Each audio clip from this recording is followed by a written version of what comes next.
Hey folks, it's Jim, it's Julie, it's episode 253, and man, it is swelteringly hot today. It's been a brutal past couple of days. The plus side is, there is hope. It's supposed to break over the weekend. I've probably lost at least 3 pounds walking for the 4 miles it takes me to get here the last 2 or 3 days. Shucks. That is the benefit to the heat, though. Yeah, I suppose. I sweat all that weight off. As do we all. Alright, so before we get to our 8 comic reviews today, I got a tiny bit of a rant today. Now, as most of you guys know, I simply adore Princeless, and I love Action Lab. They've done some really great stuff, but when I got the trade paperback, I was a little bit disappointed. When I opened the book, I found, oh look, there's the cover for the first issue. That's not a terrible thing at all. That's not a terrible thing. And then there was the inside front cover from the first issue. And then there was the first issue. I'm not sure that there'll be a and then there was all the ads from the first issue. Wow. And the second issue. And the third issue. And the fourth issue. So, I don't know what happened here, but I'm thinking they just literally put the books into the trade paperback. They cut and pasted them into the book, and that's it. Can I see something quick? Sure, go ahead. You know what? The only thing that's awesome about this is that with them including the exact cover, you actually know without trying to keep track what issue you're going into. So Yeah. It's easy to say, okay, I'm going to stop here. I've read 2 issues. I will pick it up at 3. And you don't really need a bookmark. You can just flip to the third issue, which that's kind of nice. I wish that they would put issue numbers on the cover pages in more, but Well, I don't mind having the covers. Yeah, it's the when covers you include, is great. It's the ads. When you include all the ads and the back covers and stuff like that, Yeah. it just is very unprofessional looking. Especially in a trade paperback. Yeah, the ads in a trade paperback kind of kill me a little bit. Yeah, and especially when Princeless has pretty much all the same ads in each issue's back. So it really did not help the professionalism look of this book. If they'd wanted to include an ad, I could have understood that, but I feel as though it should have been pulled and put as one page or however many pages once in the back of the book. Yeah, but I still love Princeless. It's just Action Lab. Maybe fix this up for a second printing if you get a chance, because it looks really unprofessional. Alright, so bit of a rant over. I still love you guys, but do check on those types of things, please. Alright, now for something that is also unprofessional, but amazingly so. And retro-tastic. This is Batman! This is Batman 66 #1, and I'm gonna say this right off the bat. Oh my goodness, I loved this. It was a heck of a lot of fun. It's So hyperkinetically drawn. Yeah. It's just colored fantastically. Yeah. So, in thanks for their fine work, the GCPD's been awarded the Lady of Gotham, a statue that's been sculpted by one of Gotham's greatest, a sculptor by the name of Vilcoop. And he Vilcoop. Yes. Not a name I was familiar with either. And it is now going to permanently reside in the main precinct of the Gotham City Police Department. Huzzah! Congratulations, Gotham City. You've earned it. Right up until the Riddler shows up and steals it. Because that's what the Riddler would tend to do. Exactly. Now it's up to the dynamic duo to return the Lady of Gotham and solve the Riddler's riddles with an unexpected ally.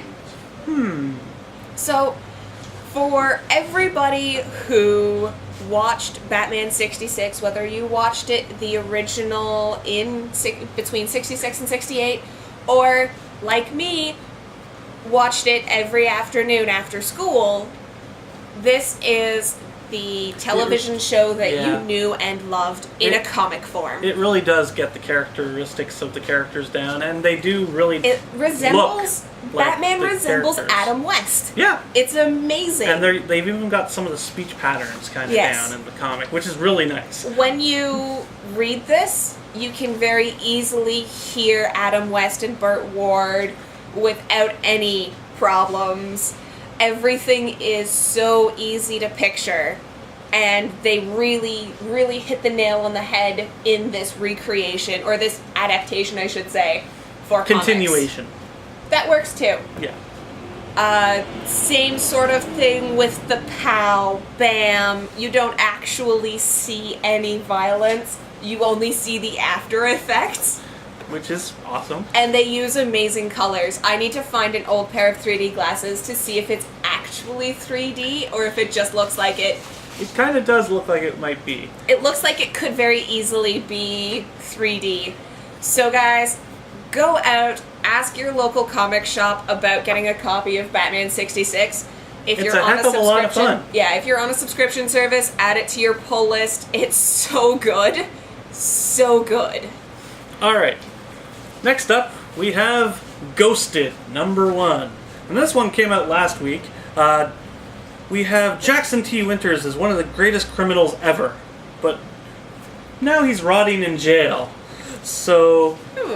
when a filthy rich collector breaks him out, he's tasked with putting together an elite team of paranormal experts to do the impossible. Steal a ghost from a house of horrors. Huh. Alright, so here's your setup. This sounds like a really interesting Castlevania sort of setup.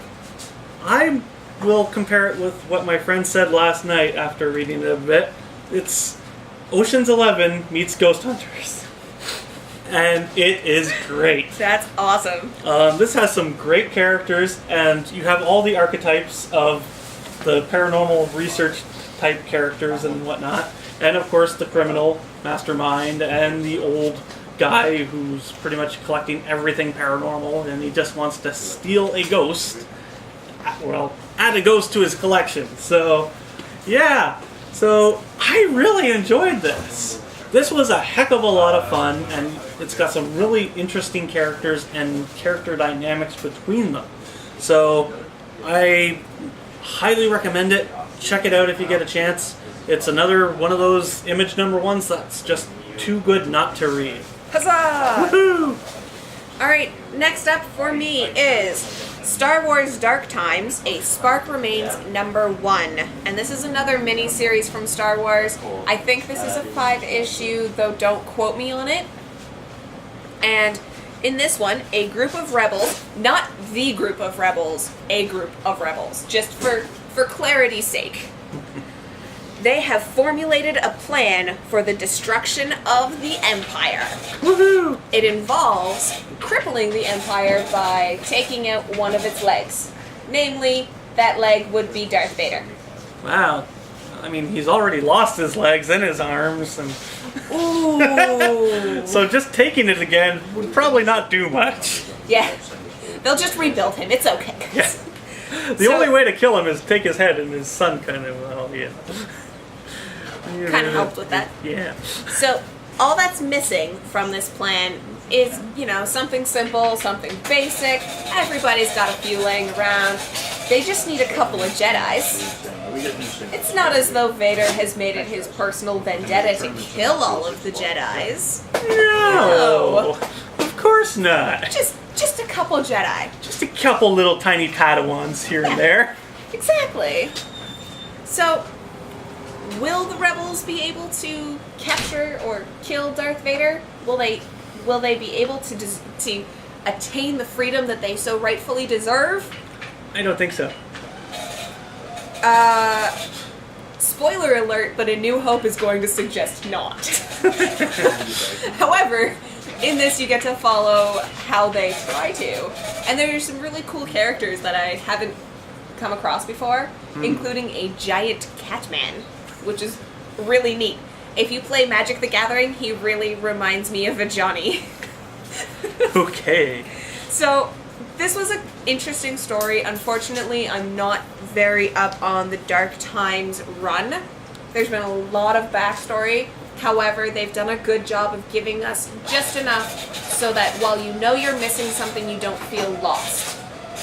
Which is generally a good thing. So if you're looking for a place to jump onto Star Wars, this is a great place. Alright, next up, we have another Retrotastic book. Hooray! It's DinoSaurs Attack #1. Ah!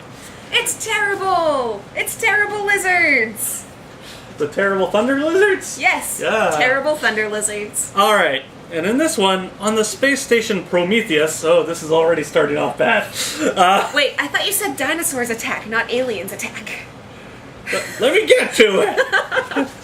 Professor Elias Thorne prepares a demonstration of his time scan procedure, but unseen forces turn his experiment into a disaster of epic proportions. In other words, dinosaurs attack! I guess the title was correct. Apparently, yeah. Alright. They left nothing to the imagination there. No, not really. Okay, so this is basically a book that was lost in time for a while. Alright. It was originally done in the early 90s, but was never released. Really? Until now. So, you've got some really classically styled art here before the advent of computer color and everything. Yeah. So, it looks really nice, and you can see all the painstaking work that they put into it, because a lot of it's painted. Wow. So they've really gone for the classic style of the original cards and everything as well. And it works here. It really does. Where this book kind of flops is the story. The story in Dinosaurs Attack not being there? Yeah! Couldn't imagine. Who'd have thunk? But it's still fun. If you're a fan of like Mars Attacks and you just love the silliness and the gore and stuff like that, then this is for you. But if you're looking for a really good dinosaur story, this is not going to be it. I mean, they have herbivores eating people, which doesn't make sense at all. People are plants too! Eh, Oh wait, no we're not. no, but I mean, if you want to have a herbivore step on someone, sure, go right ahead, but they don't generally eat people. No, it kind of goes against their nature. They sort of... They might gore you if they have...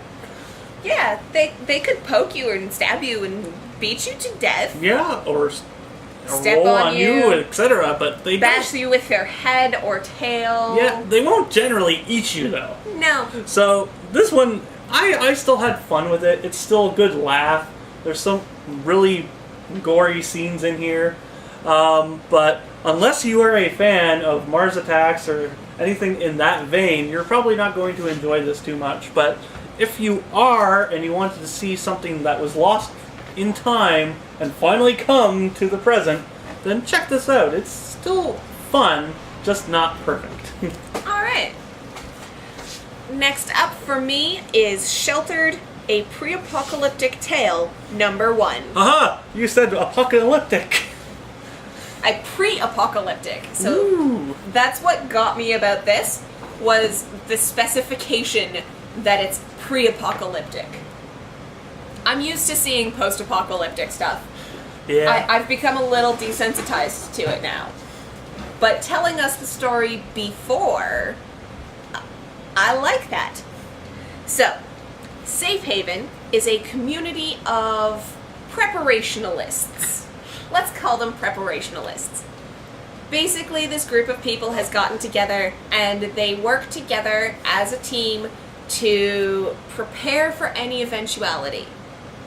Be it, zombies or an atomic bomb or aliens. Dinosaurs attacking. Exactly.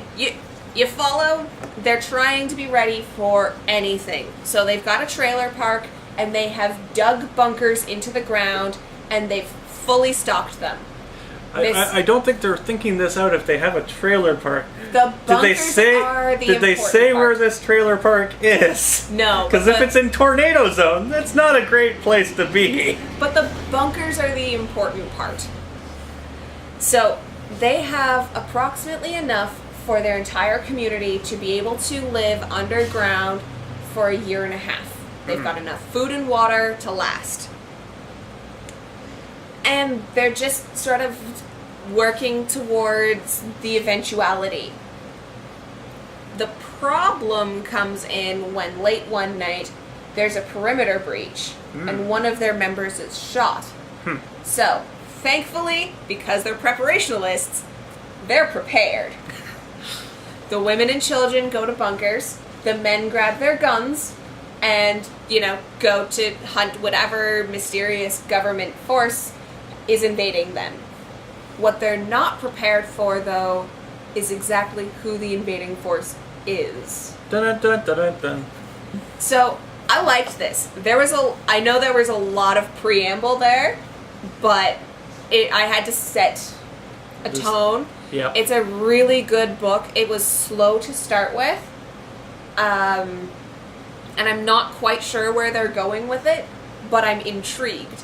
I enjoyed the art, or at the very least, I didn't have complaints about it. I felt as though the art really works for the story. And once again, this is another really great image number 1. They seem to be on a roll lately with that. I agree. So, Sheltered number 1, it's a good book. If you're looking for something a little bit different that deals a lot with the human condition, this is the book for you.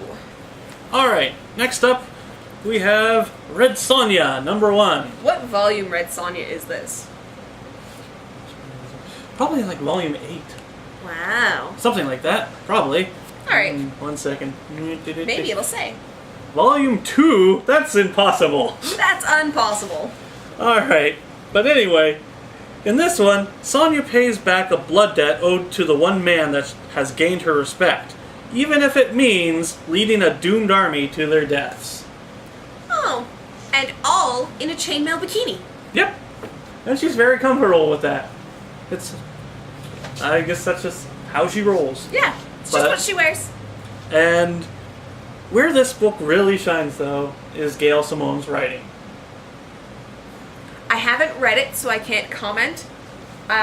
Flipping through it, what I adored was that she wasn't hypersexualized, even though she's wearing a bikini. Yep. You see a lot of midriff, a lot of arms, everything essential is covered, but it's never sexy. It's never... It's more... It's never titillating. Yeah. It's just, that's what she's wearing. It's pretty much her aesthetic. Yeah. And it works for her. I loved it. This is what I feel Red Sonja should be. A strong female character who just happens to be scantily clad. Yeah. And when she goes to see this king, who she owes a life debt to, she basically is forced to get dressed up, which she hates. And she curses and swears and just wants to kill everyone who put her in the dress. That's amazing. It's fantastic. Which, of course, works because of Gail's writing. It just works, and you feel that you're like, yeah, she wants to kill everyone for being put into this dress. So, should we be saying thank you, Gail, for giving us another strong female character? Well, Red Sonja was always a strong female character, but it was the fact that some writers just couldn't do her justice. If they couldn't do her justice, is she really a strong female character? No. Well then, I remain. Thank you, Gail. Yes. So, we learn a bit of Red Sonja's past as well. Just how she got this life debt. And just who her possible sister could be. Oh, that's neat. So, there's some really nice backgrounds and everything in this, and you get some nice history on a bunch of the characters in the Red Sonja universe. Oh, that's cool. So I really enjoyed that, and the writing here is, of course, fantastic, and it really works well, and there's some really good laugh-out-loud moments as well. Nice. So if you are a Red Sonja fan, or just a fan of Gail Simone's writing, check this one out. It's a lot of fun. Or, if you're looking for a new strong female character to try, check out Gail Simone's Red Sonja. Exactly. Alright. Last up for me today, Superior Carnage number 1 of 5. And this is the second title released this month in what I am terming Marvel's Superior Month. So, in this... Not so superior now, are you, Marvel?